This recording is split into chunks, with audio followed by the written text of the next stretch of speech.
How to make a coal-fired steam engine boiler plant. This is part 16. Making the firehole door latch.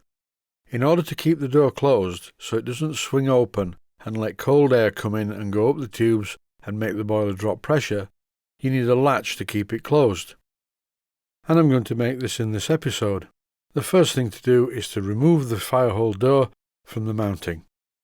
And the interesting thing, well, it's not that interesting, but it's something I didn't mention in the last episode. When I threaded the ends of the bar to take 7BA nuts, what I didn't say was that on one of them I put a drop of Loctite 603, and that's because I always need the firehole door pin to drop out of the bottom, not out of the top. If you work it out and look at the shape of the boiler, you'll see why. Right, here's the firehole door, and it's in the chuck of my small Boxford lathe.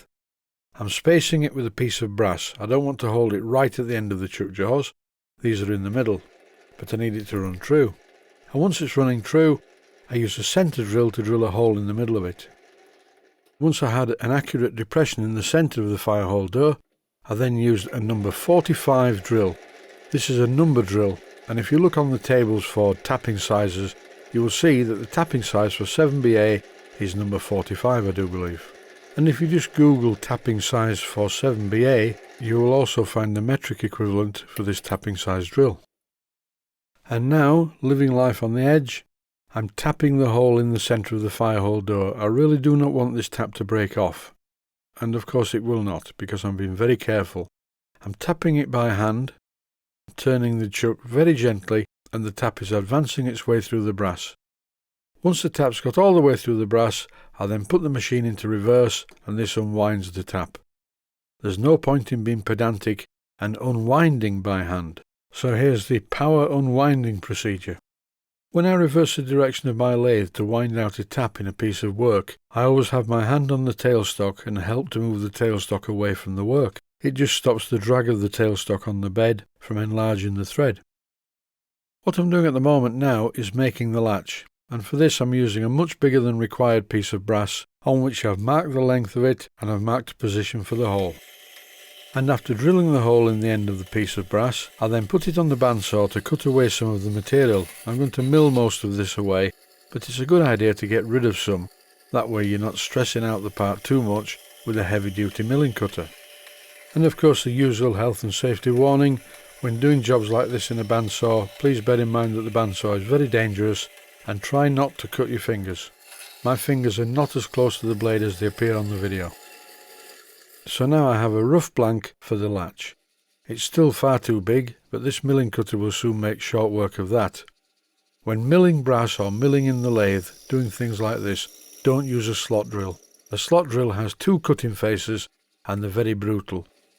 This milling cutter has 4 cutting surfaces, so therefore it is less brutal than a slot drill. Slot drills are really for cutting slots, I think the clue is in the name, but I generally use them for all sorts of things. Just remember that this milling cutter is made of very hard steel and the brass is very soft, so the milling cutter can destroy the brass in an instant. And here is the blank so far. You will notice the taper on the shaft, that is intentional. So now what I'm doing is using my 1-inch belt sander to profile the end of this. And what can I say about this? It's a very unengineering way of making anything. But if you practice, you can get quite good at this freehand type of stuff. And as I always say, practice makes perfect. The first attempts will be terrible, and sometimes I foul up, sometimes I take too much metal off and make a mess of it. But the more you do it, the better you generally get at it. And thinking back to the days when I was a musician, I can think of other things in life that you generally get better at over time. I am of course referring to practicing a musical instrument in this instance. But never mind that, back to the job. You notice it's quite wet, that's because I keep dipping it into a pot of water that's at the side of the machine, because it really is getting quite hot. And also, do you remember the taper that I talked about?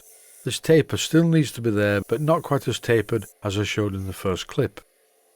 When doing jobs like this, I do not like to wear gloves, because I like to know where my fingers are at all times.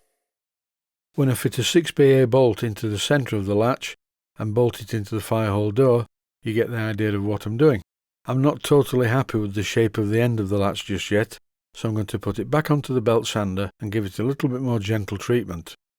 And while I'm doing that, you can have a look at my garden gate. This is a sign on the gate, and this is the latch on the gate. You will notice that it's very slightly tapered, and it also has this fitting in the middle that keeps everything in line. There's another quite important thing to do to this latch before I finish it. Don't forget it's going to be right next to a coal fire, so the whole thing is going to get very hot indeed. What I'm doing is drilling a hole right in the centre of the latch. In this clip, by the way, I'm just using the largest twist drill to deburr the hole. Now, why am I drilling a hole in the middle of the latch? Surely it will weaken it. But it's not going to weaken it when it's finished. I'm now going to make a peg that will fit in this hole. It will be quite a tight fit, and it will be silver soldered in the hole from behind it. The little handle needs to be slightly tapered, and because this tiny piece of metal presents a much smaller surface area to your fingers when it's hot, it's easy to lift the latch with it.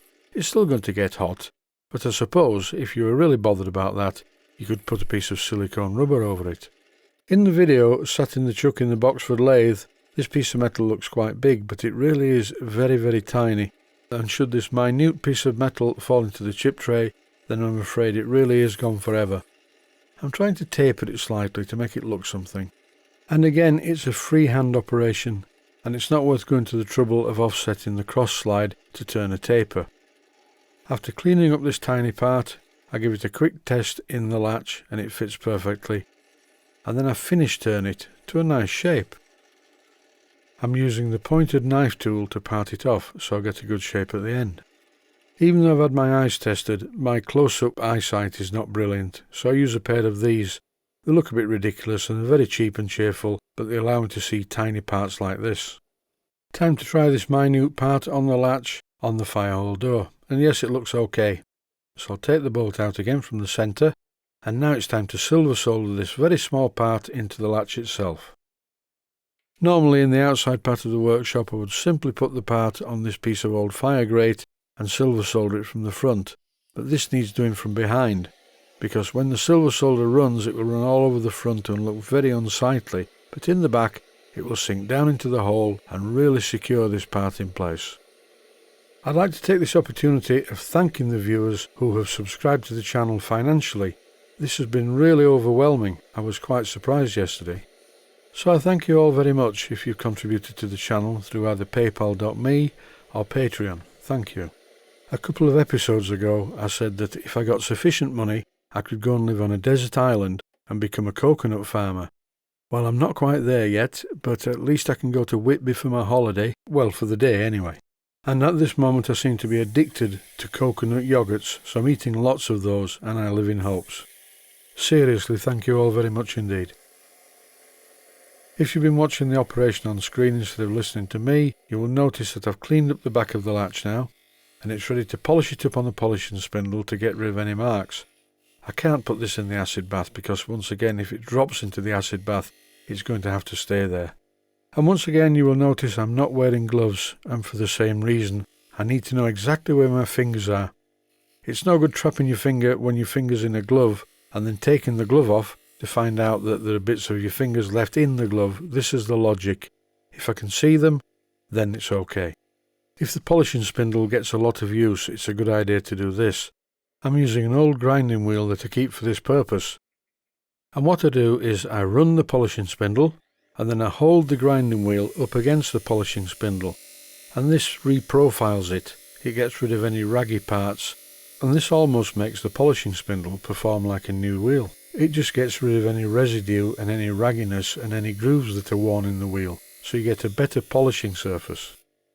I was given this tip years ago by a friend of mine who used to work at an electroplating company, and one of his jobs was to polish the metal before the electroplating process, and he said it was very important to keep the wheel clean from contaminants, and that way he got a near perfect finish when the components went into the electroplating bath. And I know that I'm not electroplating, and I'm never going to be electroplating, but it's just a good tip. You will notice that the wheel polishes better when it's been cleaned up.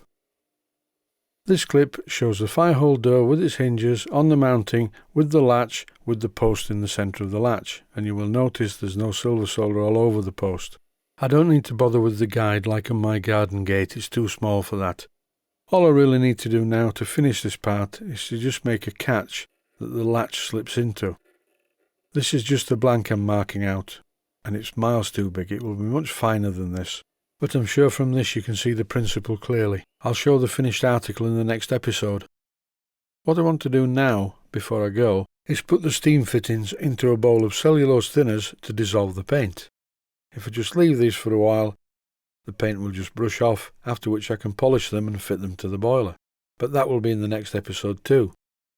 So all I've got to really say now is thanks for watching, and I hope you found it useful.